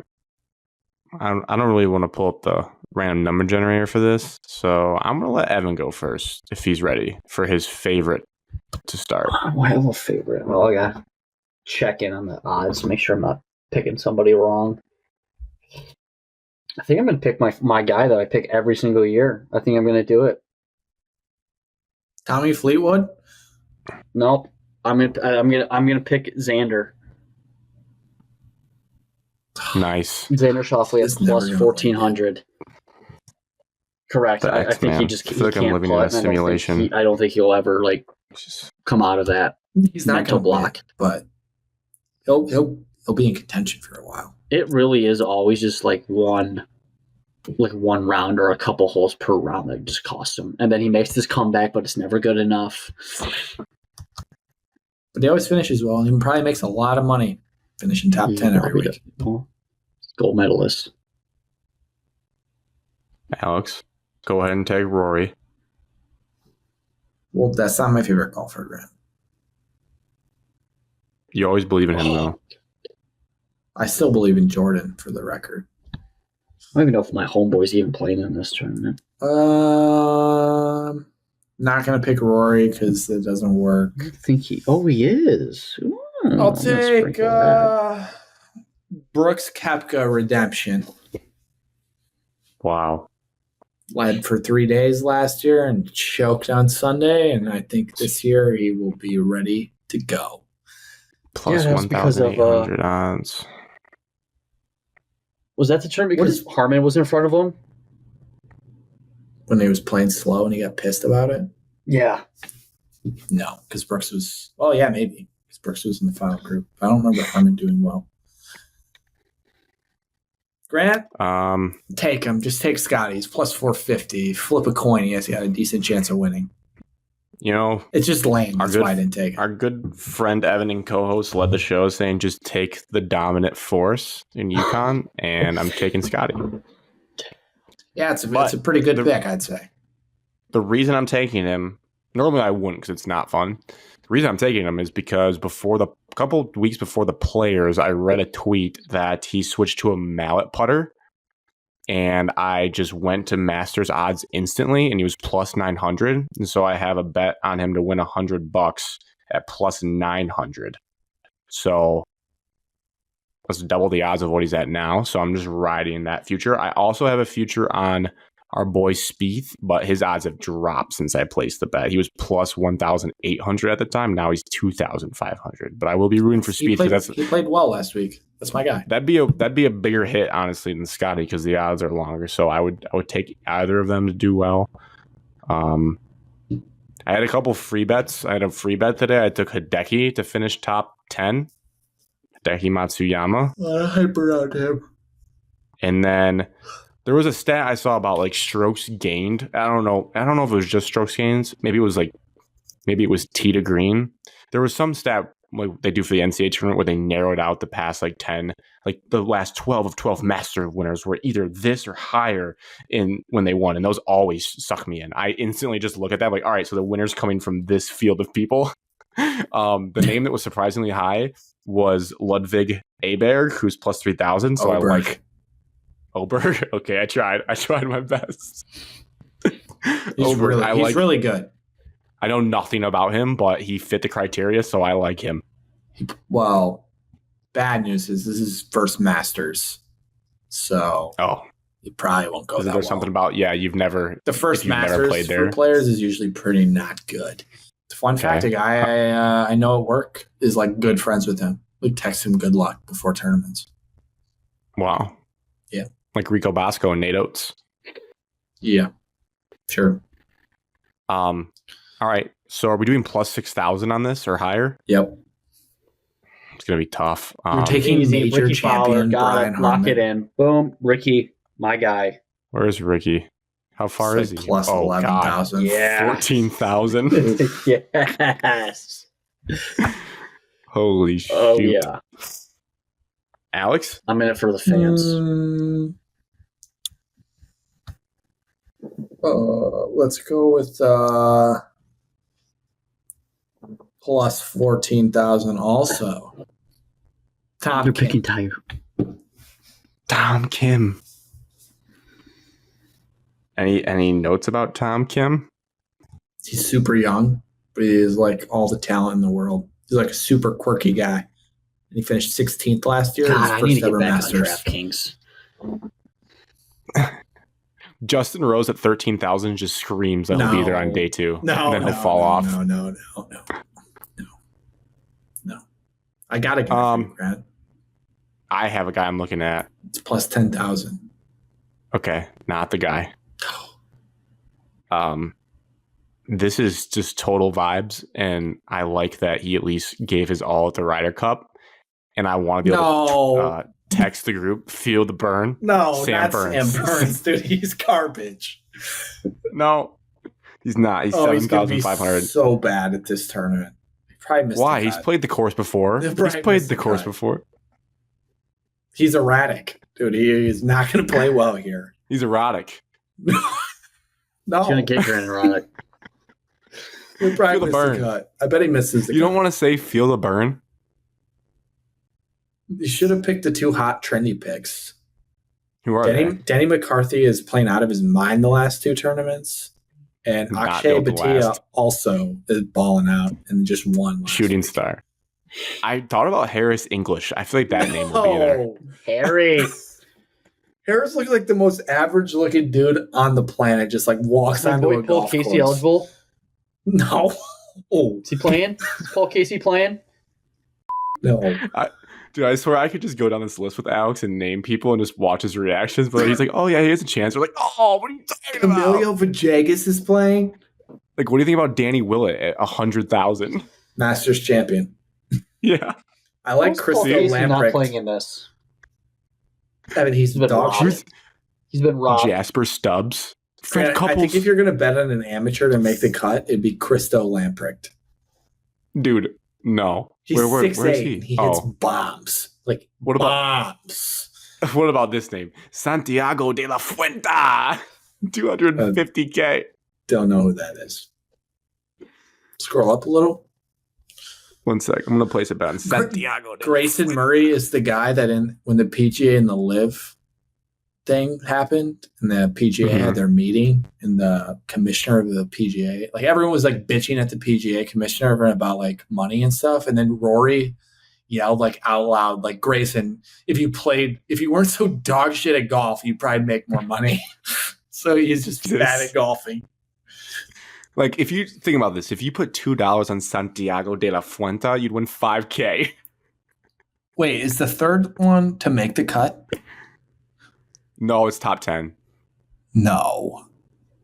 Yeah, it goes. Wait, no, it goes. Christo Lamprecht is only plus 5,000 to finish top 10. Yeah, I like that bet. Lock it in. Like $2 wins me over $100. Lock that in. Wait, why? Because he's huge. He hits bombs. He's 6'8". Okay, so did top Bryson. 10, Alex, Bryson missed the cut. You said he's an amateur. I want him to make the cut. Can we bet that? Yeah, they have those. You have to expand it. Yeah. I will. Evan, what about Jason Day? Can he get off the list this week? I don't think I'm never betting him. Ever again. Come on. Ever. Damn, Morikawa fell off. I like Colin Morikawa plus 2,000 in these. Cut. Ever, Alex. Jesus. Morikawa to miss the cut. Jordan Spieth to finish top 5. Phil Mickelson to finish top 20. Tiger Woods to make the cut. No. Tiger Woods to miss the cut. Tiger Woods has played 25 Masters. He's made the cut 24 times. Tiger Woods to make the cut. Wait, I don't want that. Tiger Specials. All right. It was on here somewhere, but he was actually minus money to miss the cut. Like, he was favored to miss the cut. Then you should bet him to make it. Oh, here we go. Here we go. Miss the cuts. These are all minus. We need some juicy ones. Scroll to the bad players. Wait, where's the miss? Oh, yeah, to miss. I'm sorry. Phil is the leader to miss the cut. Woods is down to minus 115. He's almost to... Oof, Ricky to miss the cut. That'd be diabolical to do to Evan. Plus money, though. I like that. Who'd you say was going to miss, Alex? Oh, my God. My guy Tom Kim, plus 150 to miss. Oh, my God. You said Morikawa plus 240. 240. Morikawa's missing the cut for sure. Oh no, Sam Burns plus 225. Sam Burns is ass. His ass. What about to make? Justin Thomas to make the cut, biggest lock of the century. After he missed it last year, he was devastated. Justin Thomas minus 380, so that's not going to do us anything, Alex. Shit. Give me the plus money on make the cut, guys. Okay. Phil.